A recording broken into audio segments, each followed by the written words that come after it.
지금 이 시간에는요 100배를 만드는 듣살지 약어거든요. 듣살지라는 제목으로 함께 하나님 말씀을 듣겠습니다. 이 듣살지가 무슨 뜻일지 한번 또 기대해 보시면서 말씀을 시작하겠습니다. 파테크라는 말이 있었습니다. 들어보셨는지 모르겠어요. 약 4년 전에, 그러니까 2021년에 엄청 유행했던 말입니다. 당시에 팥값이 너무 비싸가지고 뭐 여기 금파가 됐다, 이런 이제 뉴스 보도도 있죠. 대파가 값이 너무 오르다 보니까 이거를 도저히 사 먹을 수가 없는 겁니다. 너무 비싸서. 그래서 사람들이 이럴 바에 우리가 그냥 직접 길러 먹자, 키워 먹자라고 하면서 이 파테크라는 재미있는 말이 나왔습니다. 재테크가 이제 가지고 있는 재력, 그 돈을 불리는 거라고 한다면요, 이 파테크는 파에다가 재테크를 합쳐가지고 파를 본인이 직접 길러 먹는 이것을 이제 파테크라고 이렇게 불렀죠. 뭐 농장, 텃밭 이런 데서 뭐 파를 길러 먹었던 게 뭐 드문 일은 아닙니다. 그런데 이 파테크는요, 조금 이제 텃밭에서 기른 것과 달랐던 점이 평소에 이제 농사에 관심 없던 사람들, 그러니까 뭐 자취생이라든지 이런 사람들도 이 집안 공간 뭐 어디에서나 뭐 베란다에서든지 원래는 꽃을 기르는 그런 화분을 둘 자리에 이 파를 두고 파를 기른 겁니다. 그렇게 뭐 몇 줄기 심지도 못했겠죠. 조금 되는 그런 적은 양의 몇 줄기였지만 그것을 이제 집에서 기르다가 조금 이제 파가 자랍니다. 그러면은 그 자란 부분 가위로 싹둑 잘라서 또 잘라 먹고, 며칠 지나면은 또 잘라 먹은 부분이 또 자라니까 또 잘라 먹고, 이런 식으로 이제 비싼 팥값을 아낄 수 있는 방법이다, 절약 방법이다 해가지고 이제 청년들, 젊은 사람들이 많이 이렇게 먹고 뉴스나 이렇게 막 신문에 이제 나오기도 했습니다. 대나무만큼은 아니지만요, 이 대파가 정말 이렇게 쑥쑥 자라다 보니까 파를 심은 거는 하나지만 직접 길러서 파 여러 대를 먹은 그런 효과가 났습니다. 뭐 추수를 뭐 몇 배로 이제 한 셈이 될 텐데요. 4년이나 지난 지금은 그 이제 유행이 이제 다 가버린 것 같습니다. 팥값도 이제 안정이 그래도 좀 됐죠. 하나를 심었지만 그런데 이제 여러 배를 수확한다. 이거는 여전히 매력이 있는 것 같습니다. 누구나 이제 자기가 공들인 수고가 있기 때문에 본전을 위해 한 배는 당연히 이제 맺어야 되는 거고, 자신이 심은 것보다 최대한 많이 거둘 수 있으면 배로 거두려고 그렇게 노력을 하죠. 저희가 수요 묵상에서요, 이 씨 뿌리는 자의 비유 이 말씀을 들었습니다. 오늘 본문이 바로 이 씨 뿌리는 자의 비유와 이어지는 바로 다음에 나오는 내용입니다. 무슨 내용이었나요? 제가 짧게 정리를 하자면 총 이제 4번 씨앗을 뿌렸습니다. 익숙한 말씀이시죠? 뿌려진 땅마다 뭐 열매를 맺지 않는 것도 있고요, 뭐 열매를 맺는 것도 있었습니다. 이 비유만 가지고는 이제 제자들이 잘 뜻을 이해하지 못해서 예수님께 물어봤어요. 그러니까 예수님이 설명해 줍니다. 예수님, 도대체 이 씨 뿌리는 이야기, 이 비유 가지고 하시려는 말씀이 뭡니까? 예수께서 이제 제자들에게 이제 뜻을 설명을 해주죠. 씨는 하나님의 말씀이다. 이 사람들이 하나님의 말씀을 다 들어요. 누구나 듣습니다. 지나가다 들을 수도 있고, 요즘에 특히 성경으로 기록되어 있기 때문에 글을 읽을 수 있는 사람 누구나 이렇게 읽을 수 있죠. 하지만 그 말씀에 대한 반응은 사람마다 다 다르다는 겁니다. 먼저 결국에는 이제 하나님을 배반한 그 세 상황이 나오죠. 제일 처음에는 처음 말씀을 들을 때부터 막 듣자마자 이렇게 거부를 합니다. 이런 사람은 이제 마귀가 그 마음에서 말씀을 빼앗는 사람이라고 그렇게 이제 얘기를 하죠. 그리고 이제 두 번째로 나오는 것은 듣는 순간에는 아, 그렇구나 하면서 기쁘게 또 즐겁게 그 말씀을 받아들여요. 하지만 이제 조금만 어려우면 그 말씀을 이제 배반하고 떠나는 사람들이 있습니다. 또 갈수록 이제 그래도 조금 깊게 받아들이는데 세 번째 가서는 둘째보다는 낫습니다. 더 말씀을 잘 듣고 기쁘게 받은 것도 있고 어려움도 잘 이겨냈어요. 하지만 정말 결정적일 때 딱 선택을 고민을 이제 하게 됩니다. 내가 계속 이렇게 하나님 말씀대로 살다가는 세상에서 너무 피해를 볼 것 같고 세상에서 어떻게 살지 이렇게 걱정을 합니다. 그러면서 이제 세상이 주는 쾌락을 내가 더 이상 즐기지 못하는 그게 아까워서 고민하다가 이제 하나님 말씀을 저버리고 배반을 이제 하게 되죠. 이렇게 씨가 뿌려졌지만 열매 맺지 못하는 새 환경을 이렇게 먼저 비유해서 말씀하셨습니다. 그렇게 이제 세 번의 씨가 뿌려졌는데요. 마지막으로 이제 네 번째 씨가 뿌려지게 됩니다. 이제 앞에 세 번의 씨가 열매를 맺지 못했기 때문에 씨는 이미 이제 네 번째 뿌려지고 있고 최소 4배는 거둬야 그저 본전을 찾게 됩니다. 이번에 이제 뿌려진 씨는 어떨까? 말씀을 잘 듣고 그대로 살아내면서 끝까지 또 그것을 참고 지켜가지고 열매를 맺게 됩니다. 그렇게 이제 100배의 열매를 맺었죠. 뭐 제가 너무 이렇게 숫자로 설명드리다 보니까 너무 행위적으로 계산적으로 또 이렇게 오해하실 수도 있겠는데 이렇게 뿌려주신 것 자체가 일단 은혜죠. 예수님의 제자되라고 이렇게 좋은 땅에 뿌려주셨기 때문에 우리가 이렇게 뿌려주신 게 너무 감사하다. 어떻게 하나님께 이 씨 뿌려주신 분께 은혜를 갚을까? 10배로 열매를 맺어야겠구나 이 생각으로 저희가 오늘 말씀을 은혜로 또 접근하면 좋겠습니다. 어쨌든 앞서 3번 뿌린 이 씨가 열매를 못 맺었어요. 그래서 마지막에 네 번째로 뿌려진 씨는 최소 4배를 거둬야 이제 본전이었는데 당시에는 또 10배를 맺으면은 풍년이구나 라고 그렇게 얘기를 많이 했다고 합니다. 그런데 보세요. 풍년의 풍년인 10 곱하기 10인 100 이 100배를 거뒀다는 거에서 정말 어마어마한 수확이었다라고 생각할 수 있겠습니다. 이 마지막에 100배로 얻은 이 열매 덕분에 앞에 열매 맺지 못한 씨들은 다 잊을 수 있을 정도로 그 일당백의 그 열매를 맺으면서 그 역할을 잘 감당해냈습니다. 이게 씨 뿌리는 자의 비유였어요. 이 말씀 많이 들어보셨을 겁니다. 특히 예전에는 설교 말씀 잘 안 듣는 사람 혼낼 때 약간 이런 분위기로 설교가 많이 되기도 했는데요. 말씀을 듣고 지키어서 이제 잘 살아야지. 뭐 듣살지. 여기 오늘 또 이렇게 제목도 나왔는데 말씀을 듣고 잘 지켜서 그렇게 살아내는 것. 그래서 열매를 맺는 것.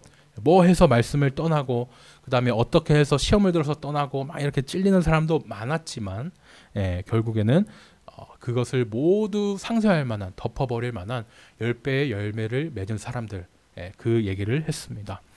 말씀이 우리를 찌르면은 당연히 우리는 그 말씀에 엎드려야 되죠. 하지만 이 본문이 예전에 너무 그렇게 뭔가 말씀 제대로 안 듣는 사람 찌른다든지 뭐 설교 시간에 조는 사람을 약간 공격하는 것처럼 그렇게 다뤄졌던 본문이었는데 정말 그러면 예수님이 그 의도로 오늘 말씀을 하셨을까? 그것은 또 아닙니다. 이 말씀은요, 말씀을 저희가 함께 보면은 상황을 봤을 때 예수님이 제자들에게 해주신 설명이에요. 이 제자들이 나중에 사도행전에서 넘어가서 이제 초대교회를 세우는데 헌신하고 또 하나의 미랄로 땅에 떨어져서 심겨서 10배의 열매를 맺는 진짜 그 제자들인데 이 제자들 보고 뭐 이렇게 혼내거나 그렇게 말씀하신 건 아니죠. 예수님께서는 이미 좋은 땅에 뿌려져서 말씀을 듣고 있는 사람들이 제자들이기 때문에 너희가 좋은 땅이 돼야 된다 그게 아니고 너희는 이미 좋은 땅에 심겨졌다 그것을 말씀하고 계십니다. 그러니까 같이 말씀을 듣는 그 사람들 중에 떠나는 사람들이 있었을 거예요. 뭐 길가에 떨어진 사람들 아니면 열매를 맺지 못한 수많은 사람들이 있었지만 그 좋은 땅에 떨어진 그 제자들을 향해서는 너희가 100배의 결실을 맺을 것이기 때문에 너희가 들을 말씀을 실천하고 끝까지 참고 지키면 된다. 그렇게 100배의 열매를 맺을 것이다 하고 말씀해 주시려는 것이 누가복음의 흐름 속에서 예수님이 정말 그 제자들에게 하고 싶은 말씀이었습니다. 이 사실 너무나 중요한데 잘 잊혀졌던 사실인데 이것을 잘 기억하고 보시면요. 오늘 본문도 저희가 잘 이해할 수 있습니다. 오늘 저희가 본문이 오랜만에 정말 길게 읽었는데 씨 뿌리는 자의 비유 그 이야기 바로 다음에 이어지는 3가지 이야기입니다. 짧은 이야기지만 총 3가지로 이렇게 구성되어 있는데요. 등불 이야기, 그 다음에 뭐 예수님의 가족 이야기도 나오고 마지막에 풍랑 속에 그렇게 있던 이야기도 나옵니다. 이 각각의 이야기들이 오늘은 저희가 본 건 누가복음이지만 마태복음과 마가복음에서는 각각의 이야기가 또 중요하게 길게 나오기도 하거든요. 그런데 오늘 누가복음에서는 더 좀 짧은 버전으로 묶어서 세 개를 연달아서 뭐 보게끔 하고 있습니다. 얼핏 보면은 이게 뭐 등불, 뭐 예수님의 가족, 풍랑, 뭐 무슨 상관인가 상관없어 보이기도 하지만 누가가 분명히 성령님이 시키신 대로 이렇게 기록한 이유가 있겠죠. 당연히 뭐 길게 쓰기 위해서 줄인 것도 아닐 것이고, 저희가 오늘 예배 앞에서 한 성경 고백처럼 하나님이 주신 성경에는 어떠한 오류도 없기 때문에 분명히 무슨 뜻이 있다라는 생각을 가지고 저희가 함께 보겠습니다. 저희가 그 씨 뿌린 자의 이야기에서 정리한 게 있죠. 말씀을 잘 듣고 그대로 살아내면서 끝까지 참고 지키면 100배의 열매를 맺을 거야, 이 말씀을 주셨는데, 여기서 말씀을 잘 듣고, 듣 나왔고, 그 다음에 그대로 살아내면서 살 나왔고, 그 다음에 끝까지 참고 지킨다 해서 지가 나왔습니다. 그래서 듣 살지, 이렇게 제목이 나왔는데, 그래서 계속 저희가 반복하면서 정말 그렇게 말한 것이 맞는가 확인해보는 또 시간도 있으면 좋겠습니다. 아니 목사님, 여기 오늘 누가복음 말씀에서 예수님이 제자들한테 말씀 잘 듣고 살아내고 지키면 100배의 열매를 맺는다고요? 이렇게 물어볼 수 있는데 정말 그렇습니다. 더 구체적으로 예수님이 오늘 세 가지 이야기를 가지고 더 설명을 해주시거든요. 저희가 첫 번째 등불 이야기부터 하나씩 보면 좋겠습니다. 저희가 집을 지을 때는요, 당연히 저희 교회도 그렇고 여기 제일 높은 곳에 이 천장에 조명이 달려 있습니다. 뭐 구석에 뭐 1층 땅바닥에 이렇게 조명을 설치하는 경우는 없죠. 있으면 대형 사고가 될 것입니다.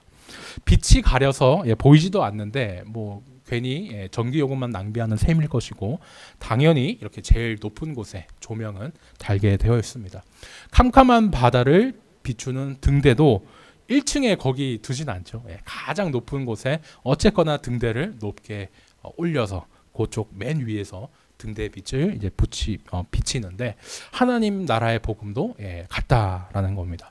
앞에서 씨가 이제 모든 땅에 뿌려졌어요. 하지만 모든 사람이 다 잘 열매 맺거나 반응하는 것이 아니고, 모든 사람이 들을 수 있게 하나님의 말씀은 선포되지만 그것을 반응하는 사람은 소수라는 겁니다. 지금 우리 시대도 모든 사람이 들을 수 있게 선포가 되죠. 성경으로 기록되어 있고 글을 읽을 수 있는 사람은 누구나 하나님의 말씀을 또 읽을 수 있기 때문입니다. 하지만 예전에는 그렇지 않았죠.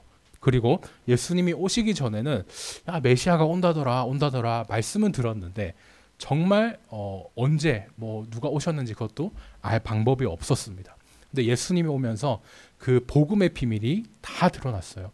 예수님이 오시면서 예전에는 우리가 몰랐지만 이 예수님이 메시아시구나, 그 사실, 그 복음의 비밀과 모든 것들이 예수님을 통해 이제 드러나게 됐습니다. 예수님이 오시기 전에는 감추어졌던 그 복음이 다 드러나서 이제 감추어질 게 없습니다. 그런데도 여전히 만약에 아무도 모르는 말씀인데 나한테만 하나님이 꿈에 나타나셔 가지고 말씀해 주셨다라고 한다든지, 다른 사람은 눈에는 안 보이지만 나는 영의 눈이 떠졌기 때문에 나는 보인다라고 한다든지, 그런 사람이 있다면 성경 말씀과 비교해 보시고 대부분의 경우 이단이기 때문에 딱 이제 물리쳐 주시면 되겠죠. 하나님이 죄인인 우리를 구원하기 위해서 구세주를 보내주셨고, 그분이 하나님의 아들 예수님인데, 이 예수님을 이제 믿기만 하면 유대인이 아니라 믿음으로 누구나 다 구원을 받는다. 그 사실, 이 비밀, 이 비밀이 예수님이 오심으로 드러났습니다. 이 사실을 그저 잘 듣고 믿는 사람은 구원을 받을 것이고, 예수는 무슨 예수 뭐 이런 사람은 이제 지옥에 떨어지겠죠. 이 첫 번째 등불 이야기에서 예수님은요, 앞에서 말한 그 씨 뿌린 자의 비유처럼 하나님 말씀을 듣는 태도, 즉 이제 말씀을 잘 듣는 이것에 대해서 이제 말씀을 하고 계십니다. 듣 살지, 여기서 등불 이야기로 첫 번째 듣는 이야기가 나왔습니다. 다음에는 이제 말씀을 들은 대로 살아내는, 실천하는 이 이야기예요. 이제 두 번째 이야기가 이제 예수님의 가족 이야기가 나오면서 이 말씀대로 들은 대로 살아내는, 실천하는 이 얘기를 해주십니다. 예수님의 어머니 마리아와 그 동생들이 예수님을 이제 만나러 찾아온 거예요. 당시 예수님은 어떻게 하면 구원을 받을 수 있나 그 비밀을 복음의 비밀을 숨기지 않고 막 복음을 전하러 다니셨습니다. 정말 높은 곳에서 모든 사람이 들을 수 있게끔 그렇게 복음을 전하고 계셨어요. 등불 이야기에서처럼 최대한 많은 사람이 들을 수 있게끔 한 집에 한 집에서 많은 사람들이 모여가지고 그렇게 이제 예수님이 말하시는 복음을 들었죠. 근데 그때 예수님의 이제 가족들이 예수님을 만나러 온 겁니다. 마가복음에서는 예수님의 그 가족들이 왜 예수님을 만나러 나왔는지 설명을 해요. 자기가 막 하나님의 아들이라고 이제 예수님이 그러는데 이 동네 사람들이 봤을 때는 저 사람은 하나님의 아들이 아니라 사람의 아들인데 왜 저러지? 하면서 자기가 하나님의 아들이라고 이상한 소리를 한다. 미쳤나봐 하면서 이제 마가복음 3장 21절에 실제로 미쳤다라면서 막 그렇게 이웃 사람들이 얘기하는 말이 있습니다. 그러니까 동네 망신인 거죠. 막 이제 돌아다니면서 자기가 아무리 봐도 목수의 아들이고 사람의 아들인데 자기가 막 하나님의 아들이라고 이렇게 떠들고 다니니까 가족들이 아유 동네 망신 제발 그만 좀 해 하면서 예수님을 잡으러 온 겁니다. 데려가려고. 네, 그렇게 형 작작 좀 해 하면서 이제 형제들과 어머니 마리아가 이제 예수님을 말리러 온 겁니다. 그런데 이제 누가복음에서는요 짧은 이야기이기 때문에 그 얘기가 안 들어가 있어요. 물론 뺀 이유도 있겠죠. 그것보다 더 중요하게 하고 싶은 말씀이 있어서입니다. 무슨 말씀을 하고 싶으실까? 저희가 보겠는데 예수님은 이제 지금 집 안에서 많은 사람들에게 이제 복음을 전하고 계시고 예수님의 가족들은 집 안에 못 들어왔죠. 바깥에서 예수님을 이제 기다리고 있습니다. 근데 예수님이 그 말씀을 전하시다가 그렇게 얘기를 하시는 거예요. 21절에 내 가족은 저기 밖에서 나를 기다리고 있는 가족들이 내 가족이 아닙니다. 피로 맺어진 가족도 당연히 가족이지만 그것보다 여기 모여서 저희 지금 늘찬양교회도 함께 현장에서 온라인으로 예배드리는 저희 성도님들 계시는데 여기 모여서 말씀을 듣는 여러분이 곧 하나님의 말씀을 듣고 행하는 이 사람들이 내 가족입니다라고 이렇게 예수님이 말씀을 해주신 거예요. 누가복음은 이제 유대인이 아니라 물론 유대인들을 위해서도 기록되어 있지만 원래 저자가 원래 의도한 그 대상은 이방인을 위해 쓰인 책입니다. 유대인의 가족, 그러니까 예수님의 가족이면 당연히 이제 유대인이기 때문에 하나님 나라에 들어가는 사람들이죠. 근데 예수님은 여기서 예수님이 말하는 누가 가족인지 이것을 다시 지금 정해주고 계세요. 이제는 그 혈통만으로 가족이 되는 게 아니고 하나님 말씀을 믿는 사람들 또 그리고 그 말씀대로 살아내는 사람들 21절에 나오는 것처럼 그 사람들이 바로 나의 가족이야. 이 사람들이 바로 하나님 나라에 들어가는 사람들이야 라고 이렇게 다시 한번 정의를 해주고 계십니다. 누가복음이 이방인을 위한 성경인데 이방인들이 저희도 이방인이지만 들었을 때 얼마나 은혜가 됩니까? 예전에는 유대인만 선택받아서 구원받고 하나님 나라 들어가고 생각을 했는데 그것이 아니라 이제는 나도 믿음으로 예수님의 가족이 될 수 있구나. 이렇게 하나님 말씀을 듣고 행하면 가족이 되고 하나님 나라에 들어갈 수 있구나 라는 너무나 큰 이 기쁜 또 복음이 오늘 말씀에 또 들어와 있습니다. 예수님께서 당연히 마리아와 동생은 그럼 내 가족이 아니다 이렇게 말씀한 건 아니죠.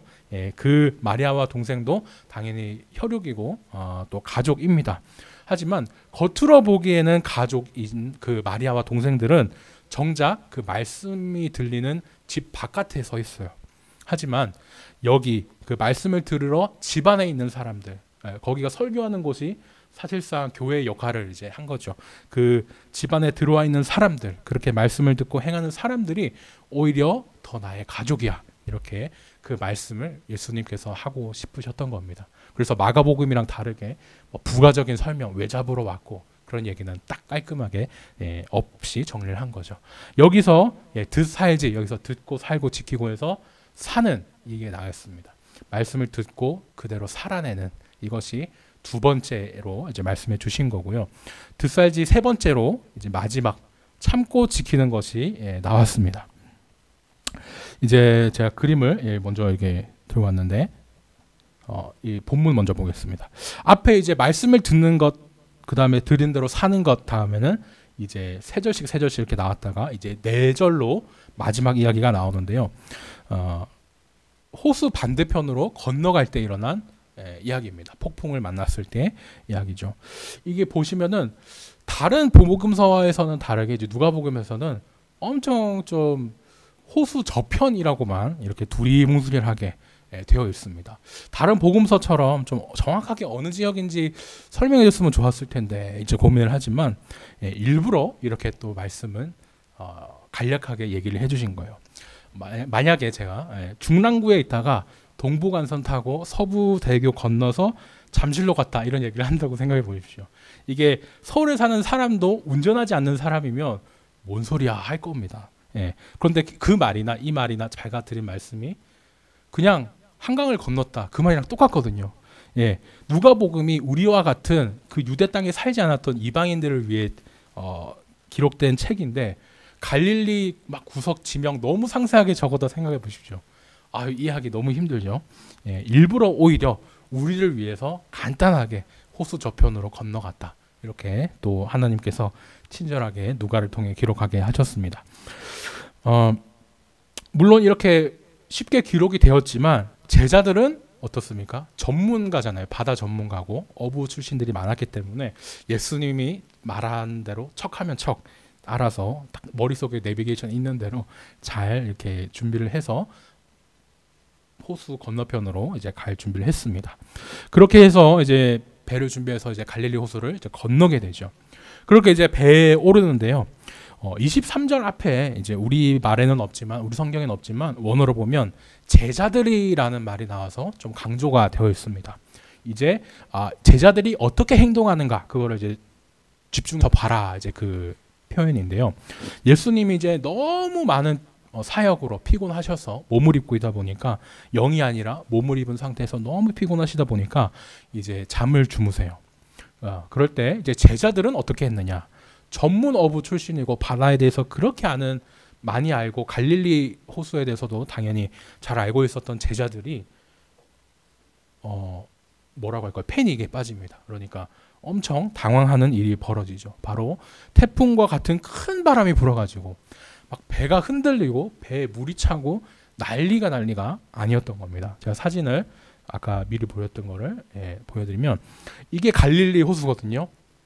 정말 뭐 바다 같다 이렇게 생각하실 수도 있고 아닐 수도 있는데 갈릴리 호수라고도 불렀다가 뭐 복음서 어느 복음서냐에 따라서 누가 썼느냐에 따라 바다라고 불렀다가 뭐 호수라고 불렀다가 왔다 갔다 이렇게 합니다.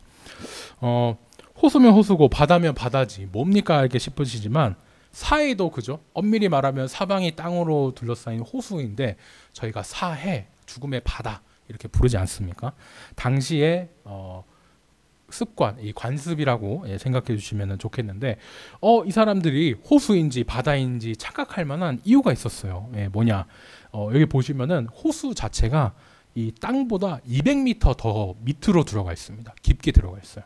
그러니까 이게 일반 0m 딱 우리 평지라고 한다면 실제로 갈릴리 바다는 더 200m 파여 있는 것이죠. 게다가 파여 있는 것뿐만 아니라 양쪽에 지금 높은 산들이 있죠. 여기는 지금 건너편이고 또 다른 건너편도 이렇게 높게 솟아 있습니다. 그러니까 어떻게 되겠어요? 바람이 불면은 느린 바람도 여기 산 막고 있고 여기 산 막고 있고 여기 갈릴리만 밑으로 파여 있으니까 바람이 이쪽 호수로 다 모이지 않겠습니까? 느린 바람도 빨라지고 게다가 빠른 바람은 더 빨라져서 정말 호수지만 파도가 치는 이런 재미있는 구경도 할 수 있다고 합니다. 정말 신기한 호수기도 한데요. 이 배경을 알고 보면 오늘 제자들이 이 호수를 정말 바다와도 같은 이 호수를 건널 때 큰 풍랑을 맞았다는 것이 또 이해가 됩니다. 물론 이 이제 광풍은요 누구보다 이제 바다 전문가였던 제자들한테도 만만치 않은 바다입니다. 바다의 그 파도와 같은 광풍이었습니다. 놀래가지고 이제 막 예수님을 깨우죠. 얼마나 다급했는지 두 번이나 막 주여 주여 이렇게 부르면서 말을 합니다. 주님 이러다 우리 죽겠어요. 빨리 좀 일어나 보세요 하면서 깨우죠. 예수님은 이제 너무 피곤하셔가지고 잠을 주무시고 계셨는데 제자들이 이렇게 엄청 다급하게 부르면서 도와달라고 하니까 잠에서 이제 깨셨습니다. 그러면서 어떻게 바다와 물결을 꾸짖으죠. 잠잠하라 이렇게 꾸짖으십니다. 원어로 보면은 이 꾸짖다라는 표현이 귀신을 꾸짖을 때 이 딱 단어를 쓰는데 귀신을 쫓아낼 때도 쓰는 그 표현을 오늘 이 바람과 물을 꾸짖으실 때도 똑같이 사용하세요. 우리는 이제 불이 화재 시에는 화마로서 막 엄청 무섭기도 하지만 또 관리되는 불은 모닥불 같이 이런 불은 감성적이고 따뜻하고 이런 느낌을 좀 받지 않습니까? 유대인들도 물을 이렇게 생각했어요. 예수님이 하나님이 이제 관리하시고 또 그렇게 자신들이 좀 뭐랄까 이용할 수 있는 것은 시편에서의 신음물처럼 좀 평화롭고 좋지만 천지 창조에서 정리되기 전에 뭐 바다 모습, 그 다음에 요단강의 뭐 홍수라든지 그런 것처럼 유대인들은 물하면 또 혼란, 혼돈 이런 것들을 또 많이 떠올리기도 했습니다. 갈릴리 파도도 지금 너무 그래서 무서운 겁니다. 제자들이 살려주세요. 너무 무서워요. 죽겠습니다. 이렇게 부른 것도 이해가 됩니다. 그런 상황에 이제 예수님이 그 모든 혼돈을 말씀으로 꾸짖으시면서 잠잠하게 이렇게 만드시죠. 그러면서 혼을 내세요. 너희 믿음이 어딨냐 이렇게 말씀하시죠. 제자들이 이제 혼난 것도 혼난 거지만 제자들은 또 예수님이 바람과 물결을 꾸짖어서 잠잠하게 만든 데에 놀랐습니다. 그러면서도 또 예수님이 도대체 누구시길래 바람과 물이 예수님의 말을 듣는가 순종하는가 막 이렇게 서로 얘기를 했다고 말씀이 기록되어 있죠. 물론 이제 정말 몰라서 물어본 건 아닙니다. 누가복음은 계속 저희가 초반에 마귀에게 시험 받을 때부터 너 정말 하나님의 아들 맞아? 라고 얘기를 하면서 그것 가지고 시험을 했기 때문에 이 제자들도 하나님의 아들이라고 얘기를 했고 나중에 가서도 또 반대편 가서 그 귀신이 하나님의 아들 예수여 이렇게 얘기를 했기 때문에 제자들이 정말 막 하나님의 아들인 걸 몰라서 그렇게 얘기한 게 아니고 그냥 어떻게 하나님의 아들이 지금 우리 옆에 있는가 그 사실 그 예수님이 잠잠하게 만드시고 그렇게 잠잠하게 만든 하나님의 아들이 지금 우리 옆에 있다는 사실 그거에 더 놀라가지고 그렇게 얘기를 한 겁니다. 그죠? 구약에서 자연을 다스리는 사람은 하나님밖에 없으시거든요. 그런데 그 하나님밖에 못하는 일을 예수님이 하셨다. 당연히 하나님의 아들이라는 뜻이기 때문에 이 제자들은 깜짝 놀랐습니다. 이분이 정말 하나님의 아들이구나. 어떻게 하나님의 아들이 우리와 함께 계시지? 막 두렵기도 하고 경건한 두려움, 저희가 경외라고 표현하는데 그런 두려움을 또 갖기도 했습니다. 그리고 그러면서도 또 생각이 들죠. 하나님의 아들이면 하늘에 계셔야 되는데 이 땅에 내려와서 죄인인 또 내 옆에 있는가 은혜를 또 생각하기도 하면서 바다 전문가면서 어쨌든 엄청 그 두려워했던 제자들이 있었습니다. 그런데 그 제자들과 다르게 예수님은 그 풍랑 가운데 또 주무시고 계셨다는 거. 항해하는 중간에 그 큰 바람이 몰아칠 거를 예수님이 당연히 알고 계셨겠죠. 그런데도 예수님은 주무시고 계셨습니다. 당연히 그 뜻이 있으셨겠죠. 구약에서 하나님은 하나님을 믿고 평안한 사람에게 잠을 주신다고 그래요. 예수님이 딱 하나님이 지켜주실 걸 믿었기 때문에 그 폭풍 속에서도 막 제자들은 막 죽겠다 하는데도 곤히 잠들 수 있으셨던 거죠. 제자들에게 믿음 없다고 혼낸 것도 다 이게 괜히 혼낸 게 아니었다 싶습니다. 제자들이 이제 폭풍 속에 죽다 살아났어요. 예수님 지금 우리가 이렇게 죽을 것 같은데 지금 주무실 때입니까? 막 이렇게 자신들이 버림받아 보인 것처럼 그렇게 생각해서 원망했을지도 모르겠습니다. 그런데 하나님은 결국 그 제자들을 살려주셨죠. 예수님이 바로 그 바람과 물까지 다스리는 하나님의 아들이라는 사실을 알려주기 위해서 또 죽다 살아나는 그런 경험을 시키기 위해서 예수님은 계획적으로 또 계획 속에 제자들이 꼭 겪어야만 했던 그 시간이 바로 풍랑 속의 시간이었습니다. 그리고 이렇게 자신들이 버림받았던 것 같은 그런 시기가 예수님이 돌아가셨을 때도 십자가에 돌아가셨을 때도 마찬가지로 왔죠. 예루살렘의 그 문 꽁꽁 잠그고 우리도 이제 죽겠거니 막 그렇게 이제 겁먹었습니다. 하지만은 진짜 돌아가신 거는 예수님이셨죠. 예, 갈릴리에서 죽다 살아나는 경험이 아니라 예수님은 정말 십자가에 돌아가셨다가 부활했습니다. 그리고 이제는 성령으로 우리와 함께 하고 계시는데, 하나님의 아들이 지금 바로 옆에서 우리랑 함께 하신다니 막 제자들이 놀랐는데, 이제는 영원히 너희와 함께 하리라. 성령님이 우리와 또 이렇게 함께 해주고 계십니다. 그렇게 함께 해주시기 위해서 또 돌아가셨다가 부활하셔야만 했죠.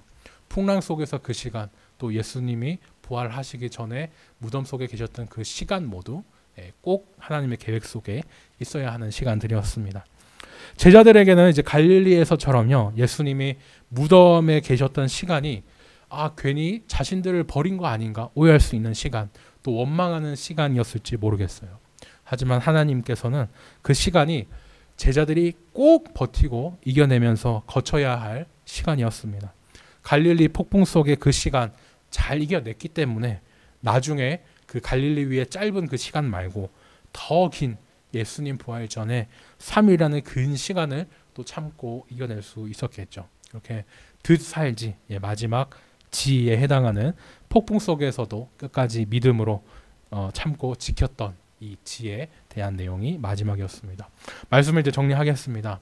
예수님은요, 이제 앞에 뿌려진 3개의 씨가 모두 열매를 맺지 않았을지라도 마지막 하나의 씨가 4배를 넘어서 100배의 열매를 맺는다. 그 이야기를 제자들에게 해주시면서 특별히 또 위로해 주십니다.